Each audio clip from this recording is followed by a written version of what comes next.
Good evening, class. In today's short presentation, I will be discussing the importance of deforestation. Perhaps most of you already know that deforestation is an issue. If not, within this presentation, I will be discussing why should all be aware of this phenomenon. If there is one thing that I would believe has been the biggest limiting factor to deforestation, it will be globalization. The reason is because ever since the Industrial Revolution happened, more demand for factories and technology has been requested. Despite that the Industrial Revolution has brought many goods, it has as well caused many deaths. Since all the industrializers want to build more and more land, that requires for them to cut down trees or burn them. Even if it is restricted and conserved area, people will use fake data and documents to say they can construct in the area.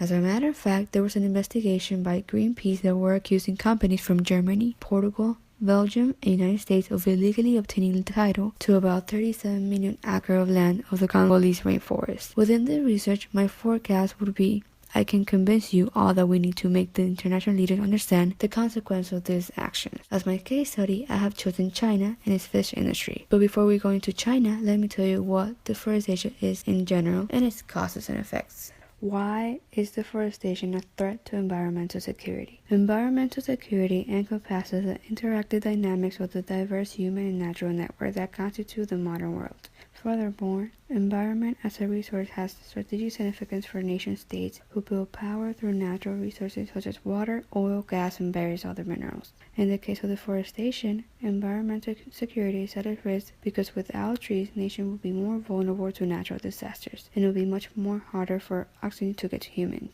After all, we are all alive thanks to the oxygen that comes from trees. Now let's talk about the history of deforestation. The earliest evidence of plant and animal extinction go back some 4,000 years old.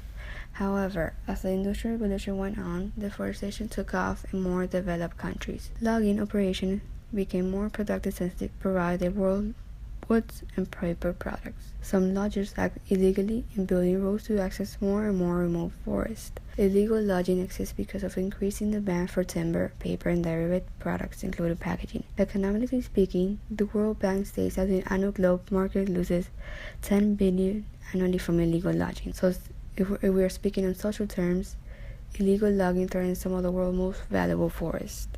Despite the many effects that deforestation causes to the environment, right now I'm actually going to make a few reasons why it's supposed to be a good thing for deforestation to happen to the planet.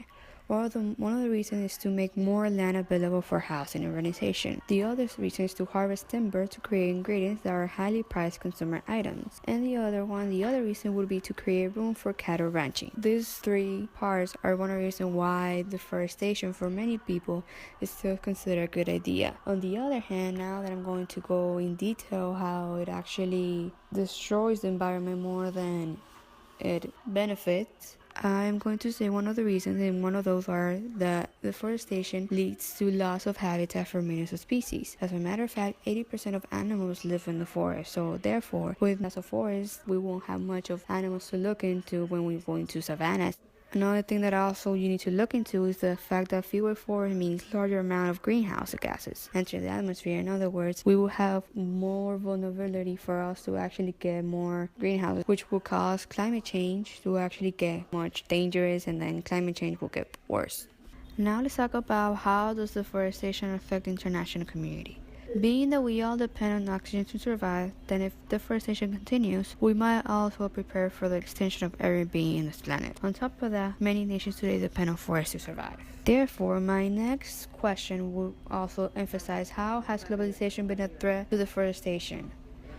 To answer that, I will say that globalization has featured extensively in debate on the environmentalists, and green activists have highlighted its far-reaching effects. In the case of China, we have seen drastically how pollution has been a big issue where now the people in China are more vulnerable to lung diseases. Also, globalization has led to an increase in the consumption of products. It has also impacted the ecological cycle. The other point to mention about the reason how globalization has been a threat to deforestation is because globalization has also led to an increase in the transportation of raw materials and food from one place to another. As a matter of fact, like as I mentioned, China happens to be one of the big importers of raw material all around the world. And then the last but not least, The amount of fuel that is consumed in transporting these products has led to an increase in the pollution levels in the environment, and we can pretty much see how the effect of pollution has been very negative towards China.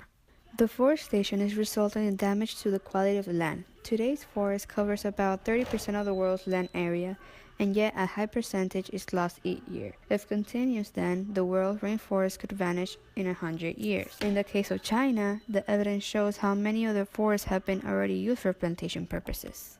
Despite of their logging ban impact, and that due to that it has eliminated a significant source of domestic jobs and labor, China still continues doing illegal logging in other nations. As a matter of fact, China has become the leading importer, consumer, and exporter of the world's timber. The next point that I want to emphasize is the consequence of deforestation in China. Deforestation can affect in the sense that more natural disasters can occur. In the case of China, logging and resulting erosion in the Yangtze River basin and along other rivers are believed to have caused devastating floods, landslides, and mudslides that have killed thousands of people, washed away roads, and caused billions of dollars in damage. The next point that I want to talk about is the less protection from the sun. In other words, the more trees we have, the less chance we have of the land not getting warmer, since trees are used as shades and to make the earth stay cool. Also, the less natural resources. With deforestation happening, it means that we will not have enough natural resources such as water can produce negative effects in the nation. One of those effects can be loss of life, especially the people in China who are poor. How does deforestation affect the fish industry in China?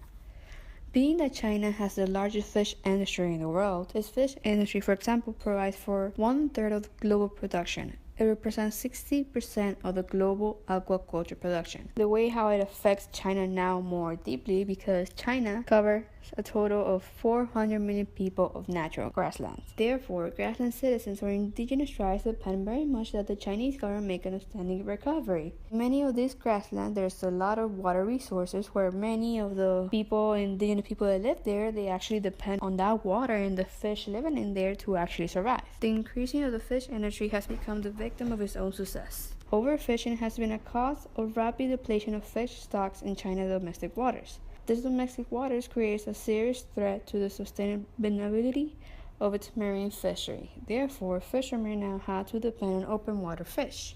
One thing that China has actually done because of their previous experiences, because they have known that their economy was not doing so well, is their planning and restoring natural habitat. As mentioned, it is obvious that China has been within this crisis for a long time. Because of their loss and how it has affected its GDP, China has come up with a policy to restore their economy and environment.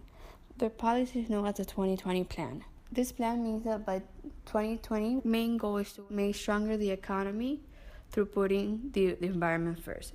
What triggered this concern was the market collapse in 2015, in which it forced the government to devalue the yuan in August to an increase in capital flow.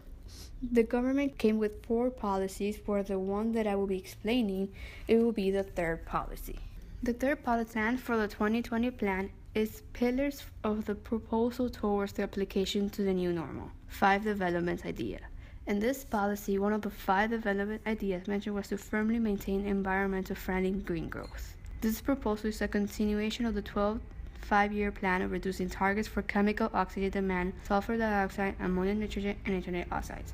However, the Chinese government have in mind that ensuring such things like a good quality of the farmland and water resources is risky, since promising 100% effects are highly to happen. Again, this is a plan that they're actually expecting to be 100% effective, but then one thing that we have learned from this class is that nothing is 100% effectively. So it's going to be risky to promise something and then at the end of the day it's not going to be done perfectly. Now, with this in mind, the government has focused on the following measures in China.